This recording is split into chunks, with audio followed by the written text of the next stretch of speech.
नमस्कार, आप सभी का बहुत बहुत स्वागत है दोस्तों। इस वीडियो में हम आपको बताने वाले हैं कि घर बनाते समय आपको कौन कौन सी गलतियां नहीं करनी चाहिए। आप देख सकते हैं कि यहाँ पर घर बना हुआ है और यहीं पर हम आपको दिखाएंगे कि भाई कौन कौन सी गलती आपको घर बनाते समय बिल्कुल भी नहीं करनी चाहिए। फर्स्ट पॉइंट की बात करें तो यहाँ पर आप देख सकते हैं कि बाहर की प्लिंथ बीम के नीचे ब्रिक वर्क यानी कि ईंट नहीं जोड़ी गई है। जैसा कि आप देख सकते हैं कि ये बाहर वाली प्लिंथ बीम है, इसके नीचे आप देख सकते हैं कि केवल मिट्टी ही मिट्टी आपको दिख रही है।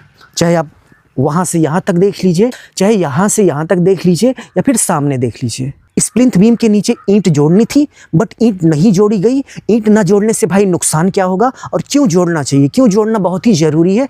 चलिए एक एक करके इसी के माध्यम से हम आपसे फुल इन्फॉर्मेशन शेयर करते हैं। जिस ईंट की मैं बात कर रहा हूँ आप देख सकते हैं कि प्लिंथ बीम के नीचे यहाँ पर ईंट जोड़ी गई है, इतना तो बहुत सही है। लेकिन सामने की तरफ आप देख सकते हैं कि प्लिंथ बीम के नीचे ईंट नहीं जोड़ी है। अब भाई इससे नुकसान क्या होगा, ये आपका घर का फ्रंट है और मान लीजिए कि घर के फ्रंट पर बारिश के कारण यहाँ पर पानी जमा होता है, तो वो जो पानी होगा वो धीरे धीरे प्लिंथ बीम से नीचे होते हुए आपकी फर्श तक पहुंच जाएगा, यानी कि घर में सीलन आराम से पहुंच जाएगी। बट यदि आपने प्लिंथ बीम के नीचे इस तरीके से दीवार बना रखी है तो पानी भाई इसी के बाहर ही रुक जाएगा, अंदर भाई प्रवेश नहीं कर पाएगा। और इसके साथ साथ बाहर से मान लीजिए चूहा हो गया या फिर कोई ऐसा जानवर जो मिट्टी को कुदर कुदर कर भाई अंदर रहता है, वो भी घर के बाहर से बिल बनाकर घर के अंदर यानी कि फर्श के नीचे प्रवेश कर जाता है। बट यदि आप प्लिंथ बीम के नीचे इस तरीके से आप देख सकते हैं कि इस तरीके से ईंट की चिनाई करा देंगे तो बाहर की तरफ से कोई भी जानवर बिल वगैरह करके अंदर नहीं जा पाएगा। इसलिए बाहर की जितनी भी प्लिंथ बीम होती है उसके नीचे इस तरीके से जैसे यहाँ पर ईंट चिनाई की गई है, उसी तरीके से इन सभी प्लिंथ बीम के नीचे हमें बाहर की जितनी भी प्लिंथ बीम है सभी के नीचे ईंट की चिनाई जरूर से जरूर करनी चाहिए। तो भाई इतना तो समझ में आ ही गया होगा कि भाई हमें ईंट की चिनाई क्यों करनी चाहिए।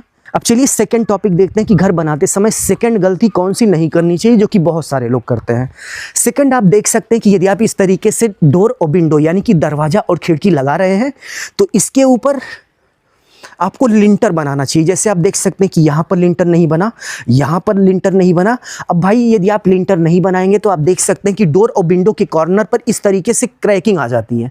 तो क्रैकिंग आने का सबसे मेन रीज़न यही होता है कि डोर विंडो के ऊपर भाई लिंटर नहीं बनाया जाता। यदि हम लिंटर की बात करें तो आप देख सकते हैं कि डोर और विंडो के ऊपर कुछ इस तरीके से लिंटर बनाया जाता है। यदि आप इस तरीके से लिंटर बनवा लेंगे तो आपके डोर और विंडो के ऊपर क्रैकिंग कभी भी नहीं आएगी। बट यहाँ पर नहीं बना हुआ है तो ये गलती आपको नहीं करनी है। उसके बाद भाई एक गलती हम आपको और दिखाना चाहेंगे। आप देख सकते हैं कि यहाँ पर हुआ क्या, यहाँ पर स्टेयर यानी कि सीढ़ी बननी थी। तो सीढ़ी बनने से पहले जब यहाँ पर प्लिंथ बीम बनती है तो यहाँ पर सीढ़ी की सरिया थोड़ी थोड़ी बाहर की तरफ निकाल दी जाती है। बट यहाँ पर स्टील यानी कि सरिये पर ध्यान नहीं दिया गया और सरिया जो है मिट्टी में दब गई, जिसके कारण आप देख सकते हैं कि सरिया जंग लग लग कर ख़राब हो गई। थोड़े दिन और भाई ये मिट्टी में दबी रहती तो पूरी तरीके से ख़राब हो जाती। तो ये भी गलती आपको नहीं करनी है। यदि आप स्टेयर का सरिया बाहर की तरफ निकाल रहे हैं उसको कुछ भी करके भाई इस तरीके से जैसे यहाँ पर मिट्टी में दब गई थी ऐसे दबने नहीं देना है, नहीं तो भाई आपका नुकसान हो जाएगा और आपकी स्टेयर कमज़ोर पड़ जाएगी।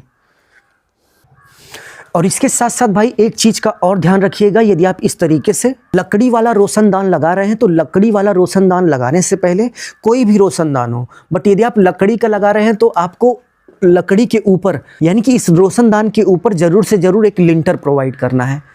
नहीं तो क्या होगा कि ऊपर का जो लोड आएगा उसके कारण ये लकड़ी का जो फ्रेम है वो थोड़ा सा भी अगर बैठ गया तो कॉर्नर पर क्रैकिंग आ जाएगी। तो ये गलती आपको नहीं करनी है।